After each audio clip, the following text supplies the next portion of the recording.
Hi, everybody. Welcome to the April 17th, 2015 edition of Colorado Inside Out. I'm your host, Dominic Dezzutti. Thank you very much for joining us. Let's get a quick take on the jury selected for the Aurora Theater Shooting trial. 19 out of the 24 people selected are women, with some revealing coincidental connections to the night of the incident. Lynn Bartles from the Denver Post, when it was finally released, what did you think of the jury pool? Well, first of all, I thought it was a lot of women, but more than anything, having covered the Oklahoma City bombing trial, and the anniversary of the bombing is Sunday, it just brought back so many members, and I thought this is a life-changing experience for all of these people. Mm-hmm. David Kopel from the Independence Institute and DU Law School, were you surprised at the makeup and really some of the connections that some of these jurors have to Columbine, the incident, various things within the Colorado community? Well, on these mass terrorist attacks of Columbine and the Aurora Theater, it's not surprising that in the community lots of people have some connection and have been affected by it in various ways. I greatly respect those 24 who didn't come up with some bogus excuse of, oh, my cat has a broken paw, so I can't do it, or whatever. These are people who are whatever they decide, and I'll leave that to them. They're good patriotic Americans who are standing up to do their civic duty, sacrificing several months of their time, and then having to make a very important decision. This is the way our system works. It's not just the people, your only obligation is to pay taxes and then try to get as much loot back as you can from the government. It's active participation in our governance by serving in a jury. So my hat's off to all 24 of them. Eric Sonderman, political analyst, were you mental wellness, just sort of how we feel about things, is something we have to keep perspective on too. So even if you're not one of those 24, I think this trial is going to severely impact people's lives on a day-to-day basis. A proposal that would expand the current magazine ammunition limit to 30 rounds is triggering an interesting battle among gun rights advocates in Colorado. Rocky Mountain gun owners are against the idea and have urged lawmakers to accept only a full repeal of the limit. Meanwhile, others, including the Independence Institute, believe the concept is a step in the right direction. Lynn, you wrote a very important part of this, not only of the conflict between these two organizations, but also what happened at the legislature yesterday as a procedural move by folks who are supported by the Rocky Mountain gun owners. Tell us about that and how all this kind of comes together. Well, the bill to repeal the limit died Monday in committee, as expected, on a party line vote. And there was a move on the floor, never ever happened before in legislative history, to say, let's change the record to say that bill really did pass. And they ended up voting on, and of course it was ruled out of order. And then the next motion was, let's overturn the speaker's rule. And in that vote, it was kind of strange because I think a lot of people thought most of the Republicans would vote against it. It ended up only 5 Republicans voted with the Democrats. Had nothing, they did not vote on the gun bill itself, but on this procedural move. But Dudley Brown with Rocky Mountain gun owners has already threatened on the radio that these people will possibly be primaried and everything. And it was just such a strange thing, but it shows this rift on this bill. Now, for example, I know that there are people the Independence Institute would like to see a late bill introduced in the session to basically increase the limit to 30 rounds, because most rounds are of 30. And they are opposed by Rocky Mountain gun owners that says, no compromise. It's all or nothing. And the Independence Institute is furious over it. Now, it's created this war on Facebook, on Twitter, social media, radio, with them going after each other. Dudley Brown refers to surrender monkeys. And then you have Caldera and company saying, so now it's Rocky Mountain gun owners and Michael Bloomberg who won't let me have a 30 round. It's interesting because these were two groups that were on the same side in 2013 when Democrats passed those bills. And now it's just created this strange implosion. The bottom line is there's a lot of Republicans who feel that Dudley doesn't want this because he can raise more money when he says, look, they took away our gun rights. So why would he want this? It would give you bigger gun rights, but it might hurt your fundraising. All right. Well, we happen to have a representative from the Independence Institute as a regular part of our panel, David Kopel. I'm just going to let you go at it. We have a lot of pieces of this. You have been an expert on a variety of gun issues for us. The floor is yours. Lynn nailed it at the end. It's a fundraising for Dudley problem if the magazine ban is 99% repealed to change it from 15 to 30. Dudley and his group have been around in Colorado as lobbyists since the late 90s, and yet they have never passed a single bill. He's also got his national group, so-called National Association for Gun Rights, which has never passed a single bill in Congress. An impressive record of futility, but only if you think of his group in the same way you'd think of real gun rights groups like Gun Owners of America or the National Rifle Association or the Firearms Coalition of Colorado. As Dudley explained to a meeting of friendly, recently elected legislators a few weeks after the election, he said, don't work with people like Kopel, because then when they pass something, it makes it harder for us to raise money. Dudley's shtick is to keep people upset and angry and giving him money and never to solve any problem. So that's why, for example, in 2003, he opposed the Concealed Carry Act, which was passed and signed by Governor Owens, supported by the National Rifle Association, by the Firearms Coalition of Colorado, and by the county sheriffs of Colorado. It is not a perfect bill, but it was a huge improvement from what existed before, and it's been very positive in how it's helped many tens of thousands of gun owners exercise their right to bear arms. But Dudley always opposes something that could actually pass and help gun owners. That's why he's lying right now in Congress against the NRA's National Right to Carry bill, which would mean that you, as a Colorado resident with your carry permit, you could carry in Washington, D.C., Los Angeles, and New York City. It's why he lies about everyone in the real gun rights movement. It's why he says Alan Gottlieb of the Second Amendment Foundation is the national leader for national gun registration. It's why he says I am a Bloomberg cell, a sleeper cell. So there's two possible views of reality. One is Dudley's a liar, a huckster, and a hoax who is preying off people and taking their money, not for gun rights, but to support himself. The other possibility is that Dudley's telling the truth and that I am a sleeper cell for Michael Bloomberg. You can decide which one is more plausible. It's either the huckster or Homeland, one of the two. Okay, I can see Luis has something to look forward to here. Eric, when we look at, I guess, you look at the Republican Party, not known in Colorado for a bastion of unity anyway, but you see something like this come down where this isn't going to affect moderate Republicans or even on the libertarian side. We're talking about the gun right advocate Republicans who are very seldom going to go anywhere else, but I'm not sure if it's being split or threatened, but Dudley Brown has effectively primaried that happened in those two Senate districts in Jefferson County, where one of them, Lang Sias, lost to a much more conservative Republican, really because of the support that person got from Rocky Mountain gun owners. So there's effectiveness here, but I don't know what it means for that sector of the Republican Party. How do you look at this whole situation? Oh, it means ultimate long-term problems for that sector of the party, as it has.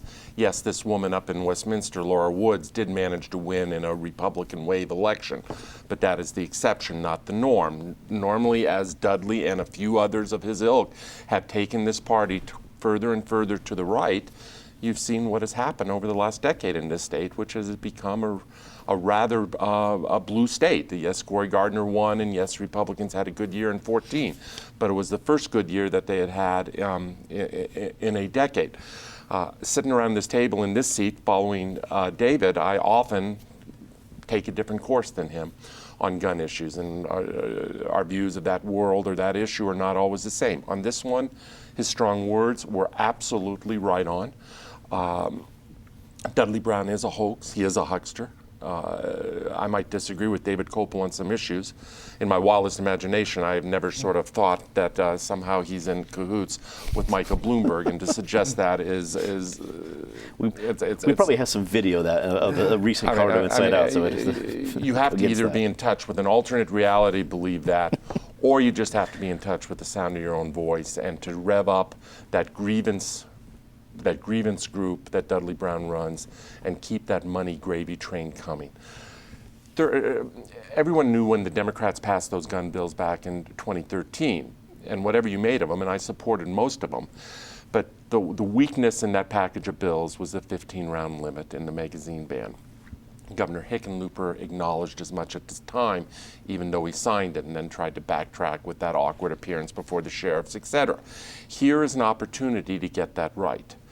And Dudley Brown, because he wants to keep his people, and shame on anyone who listens to Dudley Brown and gives him money and believes him, but there is a constituency out there that does that. But shame on them. But he needs to keep those people in a perpetual state of uproar in order to keep his gravy train going. I commend any viewer who is interested to Google the Dudley Brown profile in 5280 magazine and Natasha's magazine. It's roughly a year ago, maybe more than a year ago. Our friend Eli Stokel wrote that, and it points out, I thought it was the best political article, no offense, Lynn, of in terms of local journalism of the last year or two. In terms of what ails Colorado politics. I could go on, as David and others have gone on. I'll turn it over, but and lastly, shame on the Democrats as well for also rejecting, a common sense way to fix this. Right. Natasha, this goes beyond just gun rights advocates. This is going to affect Colorado politics, and it's a story that's probably not going to go away. As you look at it, what's your reaction? Well, maybe I'm trying to be too utopian about it, but the problem I have is that so much of this conversation is about the lobbyists. It's about, one figurehead. It's about that instead of why we actually make laws. And that's because the public have a concern that goes to the legislature. We make laws to address that. So in juxtaposition with what our first conversation, our first topic at this table is, let's go back to why that limit was put in place. There was a concern between, say, public safety and gun owners, and fine-tuning that law. Perhaps increasing it to 30, which seems like a common sense thing. I mean, I don't know that much about guns personally, but that seems like a common sense. So fine-tuning a law, I don't have a problem with. Stalling the political process completely, recalling candidates over one vote, these type of things that are having long-term effects in Colorado politics is disappointing, particularly when the issue, the reason why we did those things is so poignant and of the moment. We're going through that right now. Mm-hmm. Governor John Hickenlooper sent a letter to state lawmakers on Thursday urging major changes to how Colorado collects revenue and issues taxpayer refunds. Legislators from both sides of the aisle met the letter with skepticism, saying there isn't enough time left in the session to tackle something so complicated. David, this one came out of left field, at least for me. It sounds like there might be some really decent ideas in here, but they're pretty far-fetched into that. I hadn't seen anything like this proposed in addressing revenue and how we collect taxes as a state. What did you think of the initial details we received so far? Because it's brand new. It just came out yesterday. Well, one of the ways Governor Hickenlooper is very different from all of his predecessors that I can remember, going back to Dick Lamb, is how disengaged he is from the legislative process. You're not supposed to be down there lobbying yourself as the governor, but if there's something important, you're keeping an eye on it. And if you have something to say, you say it at a time when it matters. He's like a guy, the budget, the long bill, the biggest thing the legislature passes.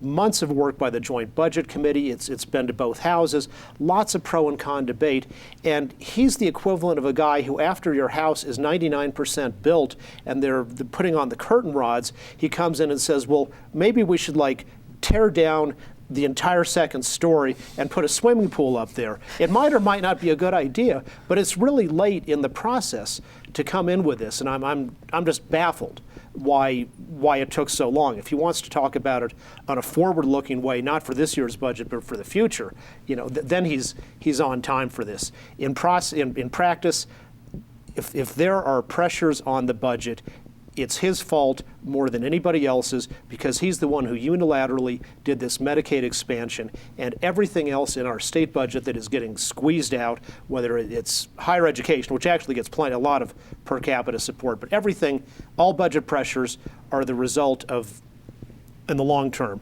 the incredible growth in Medicaid. And besides that, the state gives $1 billion in corporate welfare every year, and we ought to cut that out first before taking away people's tax refunds from them. Eric, I guess David hit on one of my biggest points of confusion, which isn't necessarily the details, because we don't have all the details for the proposal, but it's the timing. With only a couple weeks left in the session, nothing can get done this year. If it should be this big presentation that should get a lot of public support, wait till the summer. The timing right now just seemed odd, but what do you think? I think you can certainly second guess the timing, and many people will, and David did.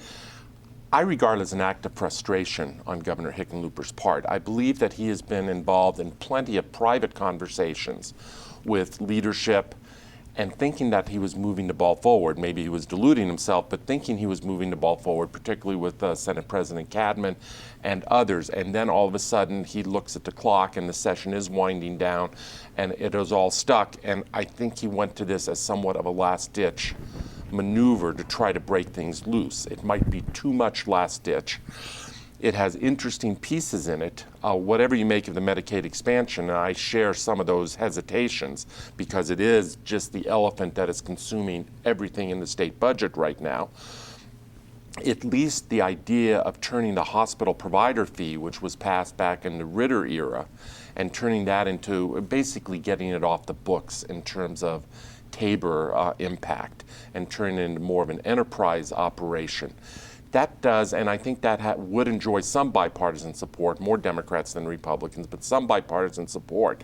And that would at least take everything that's going to Medicaid and somewhat wall it off from consuming everything else in the state budget, whether it's K-12, whether it's corrections, whether it's roads and transportation or whatever. So I think there's some interesting pieces in this. The question is the timing and whether there is an ability in the last 3 weeks or whatever's left of the session to really get anything done or cobble together that coalition. Natasha, there seems to be a lot of lawmakers, and frankly from both sides of the aisle, that would like to see something done, I guess, as Governor Hickenlooper describes the fiscal thicket. Do you think, despite the timing, this could lead to some progress with lawmakers, what the governor's proposing? I think that need and that desire to have that conversation was happening long before Hickenlooper sent this letter. The timing is a concern, but even outside of the Capitol, I just don't think people want to think about taxes right now. We just filed them. Like, let us have a little bit of break. And when you start talking about taking away a refund, no one wants to have that conversation right now. The problem, the thing that I'm concerned with his letter is that I don't think it addresses the issue. It's a Band-Aid, it's a diversion, it's a squirrel look over there type of approach to what really needs to be discussed, which is Tabor, which is where the frustration on both sides with both parties lies. And that conversation, I don't think we can avoid it. I think it's coming. I wouldn't be surprised if we see renewed conversation about it this summer and into next year, and that the voters might have to get involved at some point. It's going to happen. Lynn, what was your reaction on the Hill when this letter came down? I think the timing thing was the same thing, the tax thing. I saw a lawmaker's wife there, and I go, what is she doing? Is she working here? And he goes, oh, no, she had to come get me to sign the tax return, too, because we owe, I'm going to disagree with a lot of what David said here. John Hickenlooper, I think, has been more engaged this session than any year since he has been governor.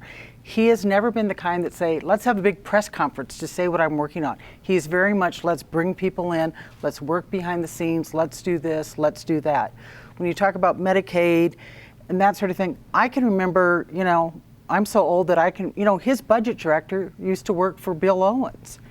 And I can remember back in my early days of covering the ledge when they said Medicaid's gobbling everything up. This isn't something that was created by Bill Ritter. It may have been made worse with the provider, the hospital provider fee. The other thing is, I have a question. When you talk about corporate welfare, are you talking about tax credits? No. Oh, you mean target? What are you referring to? Yeah, for example, like if you produce a movie in the state, you not only pay no taxes, and then the state government gives you money. You're some billionaire Hollywood producer, and you get welfare for filming a movie in Colorado?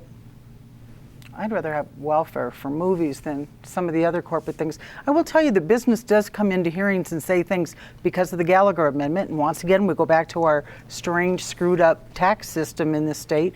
Because of the Gallagher Amendment, they pay so much more money than homeowners do on their property, and they feel some of these breaks are needed. Let's get a quick take on this one. The Colorado Republican Party may have quelled a growing controversy by inviting the Log Cabin Republicans to share its booth at the Western Conservative Summit. Earlier in the week, the organization was denied to set up a table by event organizers. Eric, what's your quick take on how this has all come out this week? Well, kudos to Lynn Bartles for covering the story, breaking the story. I think it has dominated local politics somewhat this week. John Andrews, Bill Armstrong, the people who run the Western Conservative Summit and Colorado Christian University, they can invite who they want. It's their event. My point was the optics of this are awful. This is a party that needs to move beyond those optics. I'll repeat my comment that I gave Lynn in an interview a couple days ago. This has become a barrier to entry, this issue, for a whole lot of people who would be otherwise potentially receptive to a conservative message, whether it's on taxes, government's role, regulation, foreign policy, a host of other issues. But this one hits them in the face and they run away, and they will never hear that message on other issues until a party can get within the 21st century on this particular issue. And I'll be curious to see if there's any Republican presidential candidate who's willing to go sister soldier on this. I'm dubious, but they would be well advised to do so. Natasha, did the state GOP, by inviting the log cabin Republicans to share their table, quell the controversy? I don't think so. I think it's out there and it's going to be a problem that they have to deal with. You know, whether you like him or not, I would appreciate if Andrew Sullivan was still blogging. I think his take on this particular issue would be fascinating. The biggest problem for me, and I think Eric was saying this as well, is, you know, when we have parties that under this big umbrella start with very focused or sort of isolating topics, what kind of party is that you can get behind? And we see this in Colorado with our independent voters.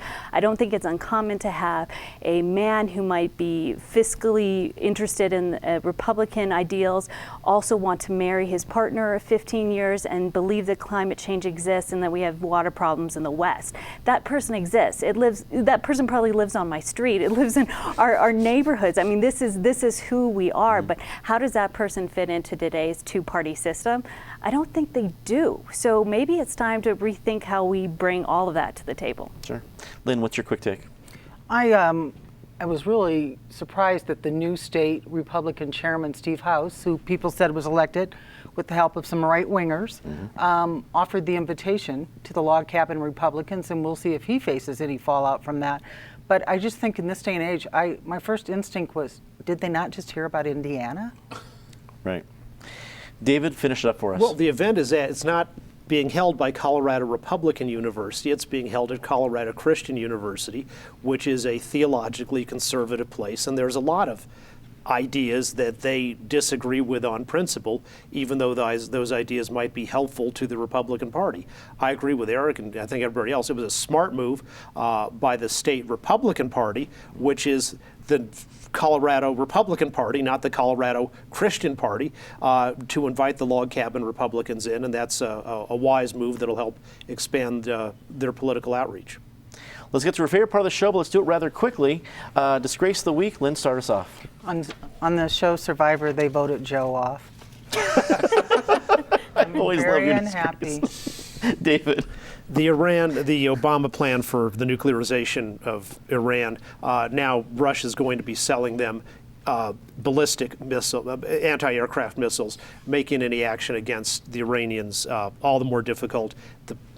So many facilities would be left in place that the purported promise of inspections is a joke. Eric.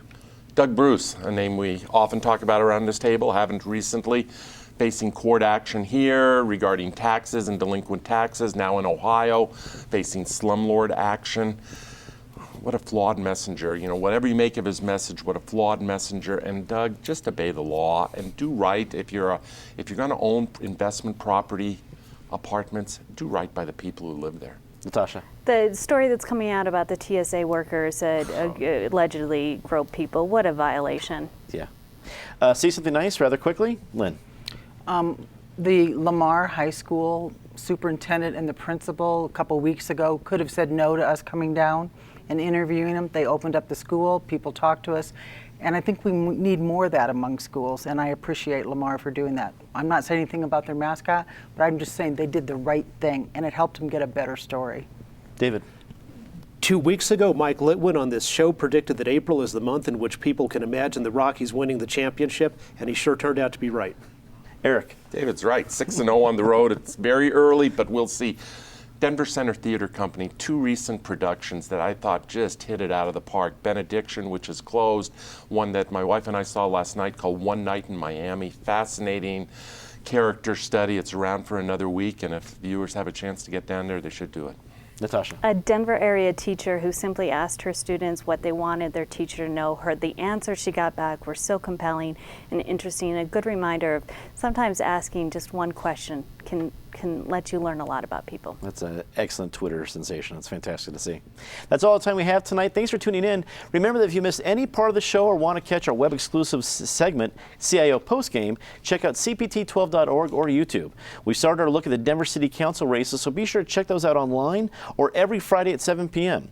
For everyone here at Channel 12, I'm Dominic Dezzutti. Thanks very much for watching. Good night.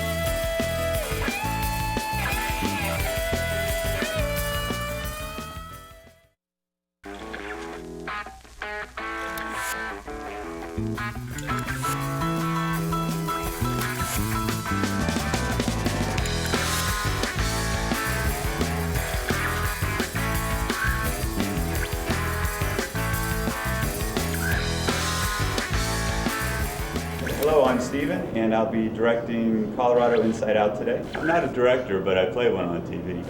The main thing I'll be doing is watching these monitors up here and trying to determine when to go to the talent who will be talking. I'll be working mostly with Tyler, which is our technical director, so he's the one who's pushing all the buttons. He's a big button pusher. Hello, my name is Tyler. I'm the technical director here. It's called a switcher. I basically listen to the director and take the camera cuts as the director calls it. Ready, camera 2, take. So each button here corresponds with a camera out in the studio. Camera 1, camera 2, camera 3, camera 4. For CIO, we use 4 cameras. This bottom row is for preview, so before taking a cut, we pull it up in preview. The preview monitor is to the left there. And as soon as we want to take it into program, which is what's actually going to tape what's being recorded, the director will say, all right, tape camera 1. I also wait for the director's cue to bring in IDs, sort of the lower third, tells who the guest is. Also loading clips, roll-ins, which includes the open, and it all changes show to show, so, which is fun. So I basically I take orders from the director, as we all do, and we really enjoy it. Hello? Is this working? Everyone else is doing their own job and contributing, and the director just kind of is the focal point. Mic cue in 5, 4, 3, 2, 1. Fade mic cue. The director's main job is just to kind of funnel all that and bring it all together. Roll credits. X-Bang down. Set black and dissolve. Audio out.